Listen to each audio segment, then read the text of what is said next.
Hey, everybody. Good morning or good afternoon, depending on where you're at. And we're here talking about, this point, and it's still going on, the 2026 NFL Combine. Today is the day of the offensive lineman, but yesterday was the day of defensive backs, quarterbacks, and tight ends.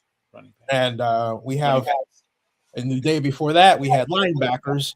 And boy, did we have linebackers and safeties. Wow. Uh, we have our legendary NFL draft expert, Bill Carroll, with us. Uh, and Bill, who are your standouts to this point regarding the So, combine, the NFL draft? so as much as everyone has talked and should have talked about Sonny Styles and Arvell Reese, who I think are terrific players in their own right, I think the linebacker who to some extent had the best day was my number one linebacker, Jacob Rodriguez. And I used to see people scouting reports and they would, laud his instincts and laud his playmaking ability, but always talk about his quote unquote athletic limitations and basically treat him like he was a bilingual version of Lofa Tatupu. And I've come by here to tell you that the guy's a good athlete. He was number one in three cone. He was near the top in a bunch of drills and, ran a really solid, all of his numbers were good. 4.57 to 4.61 in the 240s he ran. I mean, everything he did looked great. He looked great in the drills. And I just think that those that have talked themselves into thinking he was a tryhard, which I don't know why they talk themselves into thinking, now have to reevaluate him as a player. I think he's a late first round player. He might make it to the second, but if I'm the Seattle Seahawks, right, who just raised the Lombardi Trophy, and I'm picking at the end of the first, and Jacob is right there, trophy. Why would I pass him up? Yeah. I know people like to talk about the pursuit linebackers as not being a premier position or what have you, but look at their defense and the way it works. And you add somebody who just generates turnovers, right? A guy who just generates turnovers. He's generated, I think, 18 turnovers in his collegiate career. Say that again, please. 18. He's generated 18 turnovers in his. Wow. He has a peanut punch that Peanut Tillman himself would be proud of. He knows how to get his hands on the ball. He has great hands. He's got hands, frankly, better than some of the receivers. I'm not even joking when I say that. His hands are better. Bill, tell me the Texans aren't targeting this guy. Maybe not the Texans. I think the Texans might target one of the safeties, though. They have a tremendous defense, right? And in Bullock, they have one of the better young safeties in the league. I think they want to find his partner, right? So Bullock is that tremendous athlete. Bullock himself was a sub 4.4 guy, right? A terrific athlete at USC. He's a guy that's one of the most athletic deep middle types in the whole NFL. Now you find a guy who's a bit more thump to him, but is still athletic. And now you've got your sort of Texas brisket version of Legion of Boom back there because they have a tremendous secondary, right? Jalen Petrie's a terrific nickel. You have two good corners, including, I'd say, the number two corner amongst the guys 25 and younger to me. And some people think Stingley's the number one young corner in the league. I like Gonzalez just a tiny bit better, but it's close. Now you give those guys a playmaking safety who can come closer to the line of scrimmage and play in sometimes that money backer role, who stays on the field in big nickel and plays in that middle hook area. So you've taken a linebacker off the field, and now you have someone who's more of a coverage player but still has enough thump in their game. They can come down and rock in the box, take on blockers if they have to, but more likely, sort of slip through them and make plays in the run game. And there's a bunch of good safeties in this draft class. Yeah. So that's where I wouldn't be surprised if like Dylan Thieneman's there, or so if whoever you think the number two safety is still on the board when they pick, because safeties, even when they're great, always slide down a little bit. Once again, because the silly notion that safety shouldn't go too early. The way the NFL game has evolved with more 12 personnel and more 13 and 14 personnel, and of course, obviously, a lot of going 4 and 5 wide, and sometimes doing that with no timeouts, not giving no stoppage of play. You're going up tempo, and you have this athlete, right? We're going to see what some of these teams do, but you have an athlete, a guy like Eli Stowers can line up out wide and play Z receiver, and then reduce down in, and boom, now he's an H back, or now he's a You can put him in the backfield, and of course he is a former quarterback. All kinds of trick plays are on the. In fact, first time I saw Eli Stowers play, he was sort of platooning a little bit with Diego Pavia when they're trying to figure out who to start at quarterback. When Jerry Kill had both those guys back in New Mexico State, and it was a good battle between the two. And Pavia was just a little more developed as a decision maker and passer, so they went with him. And Stowers, of course, transfers, and Pavia transfers, and they, of course, end up, going together, right, as a package to Vanderbilt. But I got to ask you on the mat real quick. Yep. What do you think of Pavia's performance? Okay, cards on the table. I loved the original version of Diego Pavia I saw. Now, I still didn't think he was an NFL starter, but the guy I saw it in New Mexico State. I think he's begun to read a little bit of his own press clippings a little bit in his time at Vanderbilt. And he clearly is a guy that enjoys things outside of football. He enjoys being a little bit of a celebrity and spending time on the town, right? Anyone who's been to any, whether you were in New York when he was at the Heisman Trophy or whether you were in Mobile when he was down for Senior Bowl, he enjoys the nightlife. Now, that's not a death knell. I mean, famously, the old joke about Kenny Stabler is he learned his playbook by the light of a jukebox, right? But the NFL has changed. The complexity and the expectations. I would say more appropriately, he learned his playbook on the chest of a woman he was in bed with. Also possible.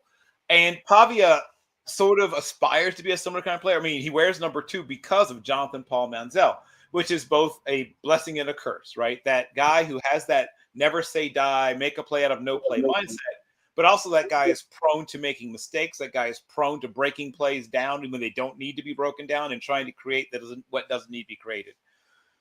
He has small hands. His arm is just okay. He's not athletic enough to really threaten NFL defenses as a runner, right? So you're looking at a guy that has a very CFL skill set, quite frankly. I think he could possibly be a star in the CFL. But if he stays down south, if he stays in the NFL, he's most likely a Hispanic Seneca Wallace type, right? A guy who's athletic-ish, but not quite a freak. There's a guy who is a legitimate freak athlete amongst the quarterbacks this year. We'll talk about him, I'm sure, in a second. But he's a fun player. He's a great college player. I just don't think he projects well to the NFL. So it's going to take the right situation, even for him to be a long-term backup. It's going to take the right. He's not going to be drafted at all? He's going to be drafted just because he's Diego Pavia. There's guys that like him. He's got stuff, but he's a late round draft pick. At least I'm assuming. I mean, I'll be shocked if he goes before, say, the early 5th. I probably would wait even towards the end of the 5th, towards the early 6th. I think he's best case scenario, like I said, a long-term backup, but I think his best chance to make an impact in the league is probably up north in Canada. I'll tell you where I give him a credit, why I think that he is not a waste of a pick in the 3rd round. Ooh, 3rd. Okay. 3rd. I'll tell you why. He has one of the best push-offs I've seen in a while on a hitch step after just 3 steps. 1, 2, 3, he lets it go. It comes off in a right arc. It falls right to the receiver where it should be. And I saw that again and again yesterday. And what I look for at the draft, particularly with the quarterbacks, I look for 2 things. First of all, not just the footwork, but how you push off and how you transfer that weight to the ball in flight. And then I look for efficiency of throw. In other words, are you winding up? Are you actually throwing from the ear forward, right? Because a shorter throw means it's less likely that you're going to tip off a defensive back to where you're throwing and therefore get it picked off. Those are extremely valuable to me. And then if you take it from a quantitative algorithmic standpoint and you look at some of the models out there now, like one that projects the likelihood of a completion, that what I just mentioned, those 2 matters in terms of the shortness of throw really factor in high on the ability to complete a pass. So you want a Diego Pavia because you know that he's going to give you the certainty of a good throw. Okay. On certain throws, right? So if you're talking about slants, if you're talking about digs, if you're talking about, some of those throws, but I also seen him be consistently late and off target, both on tape and in person at the Senior Bowl, on the deep out, on comebacks. Like he struggles with all the quote unquote big arm throws deep outside the numbers. he struggles consistently, both on tape and in person. Right, but here's the thing, though. So you said you kind of laid the reason why. You said you said basically event uh, um, contests where the play he hasn't had a chance to practice, or I also said in games too. Like it's not just on. It's also. Okay, the game then. I mean, I can tell you which games where you can see it. Right. My point is that because I saw this yesterday. The Tennessee game jumps right out at you. But my point is that when he knows his step and where he's going, that ball comes out better than most. Now, maybe then he didn't know. Maybe there was an offensive lineman in the way. There are intangibles there that can be modeled now. If you ever take a look at what's going on with the big data ball and all the algorithms that are running around the world, literally. I'm aware of that. And so, I don't think that Diego Pavia is somebody that should fall that far. I'll be willing to bet you a crisp $20 bill he does not get taken as early as the third round. I'm not going to bet because I have no faith in the intellect of a good number of NFL front offices. I don't like angels and devils on my shoulders. I prefer somebody using an algorithm.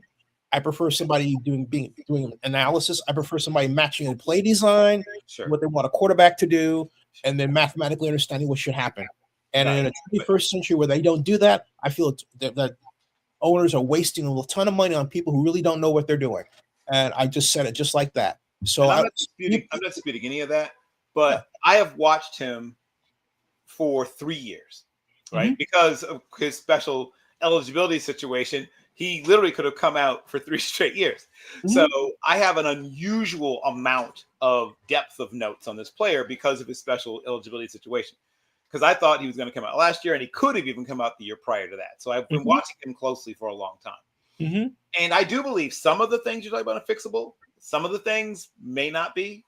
And there's some character stuff that I don't want to I know. Yeah, no, talk about that. No, talk about it. Into, but there's some stuff if you want to talk about it. I'll talk about some of it. I mean, he is a guy that, does not, like I said, he enjoys the nightlife. I'm not saying you have to be a monk or something, but he enjoys it a little more than you would like in an NFL starting quarterback. And I mean, he grew up, lots of guys grew up kind of in a rough and tumble kind of setting, but he is the kind of guy that, he's been in a couple dust ups in his life, like nothing crazy. But once again, at the quarterback position, particularly, you're generally speaking looking for someone that can handle tough emotional situations without escalating them, right? And he's like the same sort of pugnacious nature that has somewhat helped him in some areas, has hurt him in others. And like I said, I don't have too much more time, so let's. And I think, but I'll make it easier, Mr. Carroll. What he's referring to is listed right here. If you go to Google and type Diego Pavia fight, Vanderbilt quarterback Diego Pavia was involved in a heated, not suitable for the world verbal exchange with an Alabama fan following a 30-14 loss at Tuscaloosa. There's other stuff too that probably won't pop up, but right. Like I said, I don't want to get too. If I'm telling the taunting fan, I'll do whatever I blanking want. The incident occurred as he left the field after previously predicting a win. So it's that kind of pugnacious attitude that I think turns some people off. And look, including myself, I get it. I'm only saying one thing.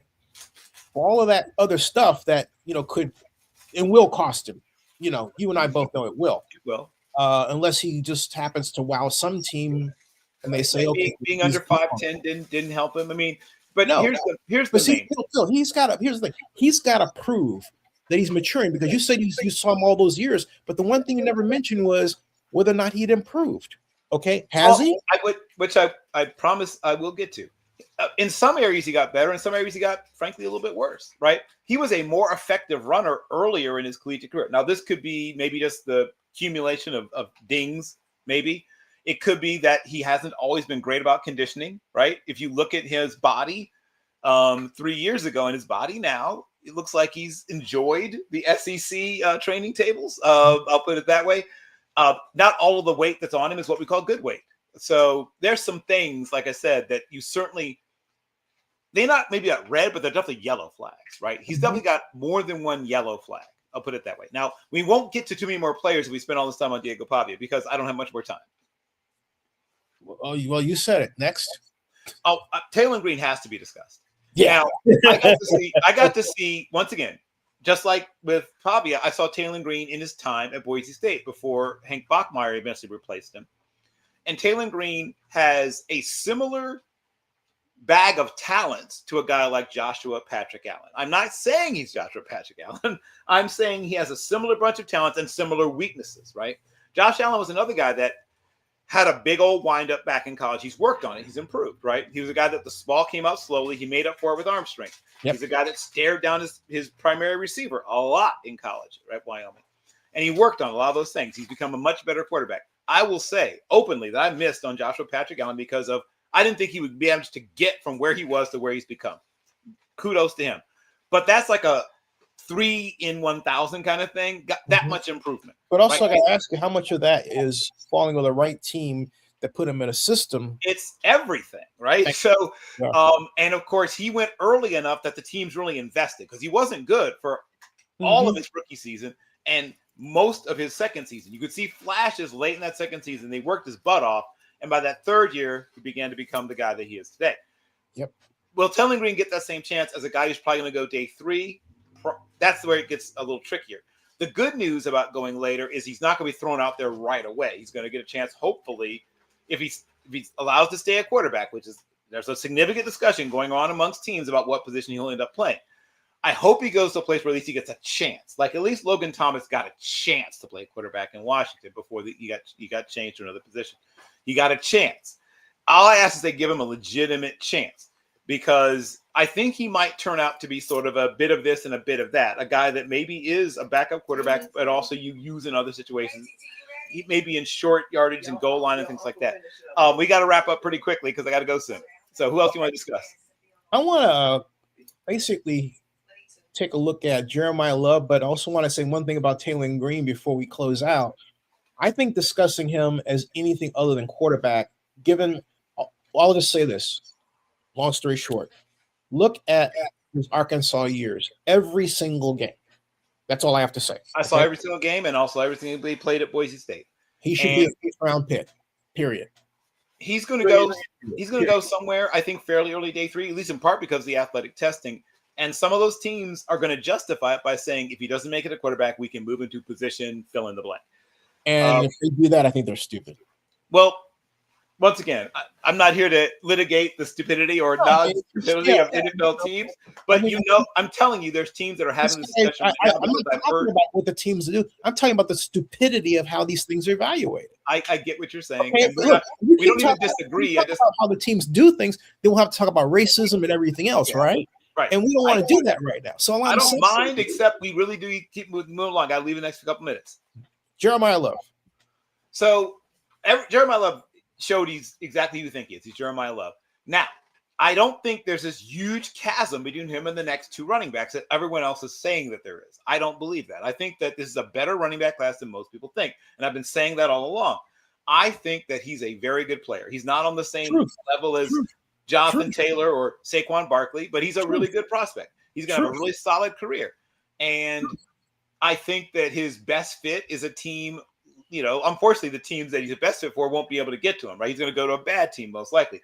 But if he had an opportunity to go to a team that, like the 49ers, sort of understudy or work with or eventually take over from a guy like McCaffrey, that would be ideal. But he is he'll be a difference maker if the Jets get him. I mean, if the Jets get him, it's not the death of him, but it'll definitely be a restriction upon what kind of player he can be unless the Jets greatly improve, which we can't fully rule out, right? Look at where the Patriots were just 2 years ago. So teams can get better, but the Jets have, we don't have time to talk about the amount of self-sabotage that the Jets have committed against the Jets in the last 10 years, just the last 10 years. If he goes that early. Now, because he's a running back, he may not go that early, right? As great a prospect as he is, and he's not quite like elite. Like I have him, like I said, a tier below the Jonathan Taylors, a tier below the Christian McCaffreys, a tier below the Saquon Barkleys and the Bijan Robinsons. Not way below, just a little bit below. I don't think he's going to have quite that level of career, but I think he's going to have a really good career. And going to the Jets would not help. I have time for maybe two more players really quick. Okay. How about, let's talk about, I would say basically, I want to get out of the way the matter of Ty Simpson, quarterback. So it's funny, you being a Raiders fan, from the first time I saw Ty Simpson, there was a player whose like imprint kept popping up from everything from the way he throws the ball, size, ceiling. I think that if everything works out, he becomes a Derek Carr type player.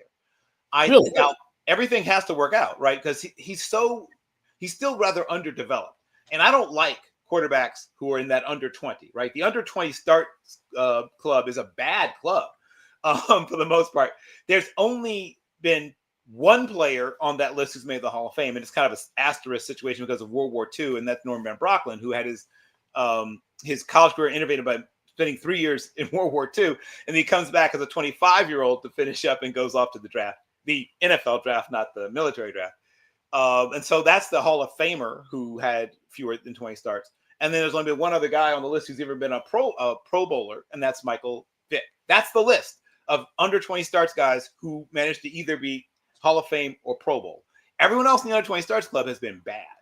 So it scares me. The under 20 starts club is not good, generally speaking. And he's on the lower end of the under 20 starts club. Mm-hmm. I have to take that into, you talked about like the computer modeling. Computer models don't like guys with 13 starts, right? That usually is predictive of bad things. So I think if everything works out, he'll be a solid NFL starter, which in this particular quarterback class is enough to justify somebody taking him in the middle first. I wouldn't. I wouldn't do that either, but I let him fall to the second round, like Derek Carr. Correct. That's where I think he should go. But once again, I have a crispy tweet on my brother that says he won't. Some team will either trade back up into the second or trade back out of the second into the first or whatever. Some team will reach on him. I can virtually guarantee it.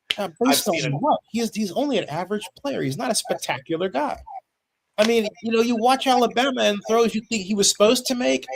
I mean, they got batted or they fell to the turf or it got intercepted. And it's like, oh, man. He's more athletic. Now, people compare him. We need to move on in a second, but people compare him to Mac Jones, which is unfair because Mac Jones was far ahead of him up here, right? In the how he saw the field, not as physically talented as an athlete. Mac Jones was nowhere. Michael McCorkle-Jones couldn't touch him as a pure physical athlete. Because Mac Jones is better coached. Right, better coached, and once again, played way more football. Like, let's be fair. Like, he had many more starts. I have time for one more player if we move quickly. Okay, one more player is Sonny Styles. Okay, so Sonny Styles is, people use terms like, by Da Vinci, right? By this, by that, by, what do they call those? Replicant. People call him a replicant and a cyborg and all these kind of things. Clearly, if you were designing an outside linebacker, and I'll tell you who my comp for him, and I know if you're a young person, get out your computer or your phone, is Matt Blair. For those who are of my generation, your generation, you know exactly what I'm talking about. Younger people, look him up. If you want a more modern player, it's a little closer, maybe sort of a KJ Wright-esque, but he's, much more closer to Matt Blair, frankly. So if you're too young to remember Matt Blair, hop onto your phone or your computer. In that, once of all, Matt Blair, if they had modern weight training and modern nutrition when Matt Blair came out, oh my God, because he had like a 31-inch waist and like a almost 50-inch chest with nothing in those days coming out. Just a total freak of nature and super long arms. But he can play, former safety. He could still, in certain situations, jump back in deep nickel and play in the back half. You can walk him up. He's never been a great pass rusher, but he's a good enough blitzer. He's great against the run. And of course, once again, former safety, which means he's very good against the pass. I think he's going to make a lot of money covering these super athletic tight ends, right? That's where he's going to really make a tremendous amount of value, is that if you're saying, oh my God, what do you do about Trey McBride? Oh, here's your answer, right? Right. What do we do about Kyle Pitts? Oh, I'm having Kyle Pitts on defense. Yeah, Matt Blair died October of 2020. I didn't know that. I am aware. Yeah, I'm aware that he passed away. And unfortunately, he did have CTE. But once again, yeah, I know. Wow. Well, Yeah, Wow. Fred McNeil, his running buddy from the same time period. I mean, it was a different era and whatever. But we have a whole other show. We need a whole show on the tragedy of CTE. Yeah. So Styles is not going to make it out of the top 11, and probably will not make it out of the top 10. I know that there are teams in the top 4 or 5 who are certainly seriously considering him, and just because of he is, like you said, you meant coaching. I mean, Patricia is a guy who knows how to coach defense. At least he's been well coached. He understands how to read his keys. He's a good enough athlete that you can ask him to do almost anything practically, whether he rush the passer, drop into coverage, stop the run. I just don't think he'll ever be those who think he's going to become like a great pass rusher. Not a pure pass rusher. He's a guy that you can occasionally, turn into a designated pass rusher on 3rd and long. And I think he'll give you 4, 5, maybe 5.5 sacks in a good year. Mm-hmm. But once again, from a guy who's a real linebacker, I'm thrilled. Like that's awesome production from that position. So those who think he's going to be more than that as a pass rusher are probably misreading the kind of player he is. But he's going to be the things he is. He's really good. Some people are thinking of him as like the next Micah Parsons. Well, he's not, and neither is Arvell Reese, right? And I've heard people compare Reese more to Parsons than Styles. And once again, Styles just 2.5 years ago was a safety. Right. So I feel like we kind of blow over that fact. He's had to change his body and change the way he plays in order to and he's done super great. I mean, Jamie Collins is a better sort of corollary. Wait, was he still growing over that period of years? Or because we're talking about young men who in some cases are still growing. Well, yeah, I mean, in terms of, I'm sure he had plenty of good old-fashioned human growth hormone and testosterone flowing naturally through his body from the ages of 19, 20 to 21. So he was going to put on, even they kept him at safety, but because they wanted to move him from safety to linebacker, he lifted differently. One, you're not lifting with defensive backs anymore, so your lifting goals change. And if you want to do a show just about what they want you to do in terms of how you treat your body, I have some friends who are strength and conditioning coaches, and we can do a whole show on that. But he is eating and lifting differently because you're not just trying to maintain or even gain a little bit. You're reshaping your body. You're trying to instead of putting on 3 or 4 pounds gradually, you're trying to put on 3 or 4 pounds in a couple of weeks and 20 pounds in 4 or 5 months, right? So that you can take the field as a linebacker and hold up against tackles and guards sometimes who are pulling out on screens or sweeps and get their hands on you. And instead of them throwing you out of the club, if you're a 211-pound safety, as a 230-something pound linebacker, you can combat them a little bit. And now he's in the low 240s, 241 now. And he put on even more weight if you want him to. He could, but I think the low 240s, the mid 240s is perfect for him, unless you do try to turn him into a pure pass rusher, which I think would be a terrible mistake. So I am in the process of dropping a bunch of ratings. I'm finishing my running backs today, so I should be able to put running backs, interior offensive line. What else? Next interior line. What else have I done? Corners are done, and linebackers. So those position groups, top 25s, and then some guys outside the top 25 are done. And then I'm going to start working on safeties, which is a great class too. And right here. That's exactly where you'll be able to find that. And if you rankings.com, folks. Yep. The only site of its kind that is freestanding and not owned by anybody else other than Zennie 62 Media. 100% independent. Also, if there's a particular player that you don't think is being discussed enough, post a comment, and I will do a breakdown, a scouting report on that particular player. So I'm trying to be interactive and trying to engage with our audience. Once again, Bill Carroll of Zennie 62 Media. This has been a great time. We will do this again soon. Zennie, anything else you want to leave the audience with before we close this out? Hey, thank you, Bill. It's been great, and we'll do another one. It's been great again. Happy Sunday, everybody, and God bless you. Take care. All right, see you, everybody. I got this. Okay.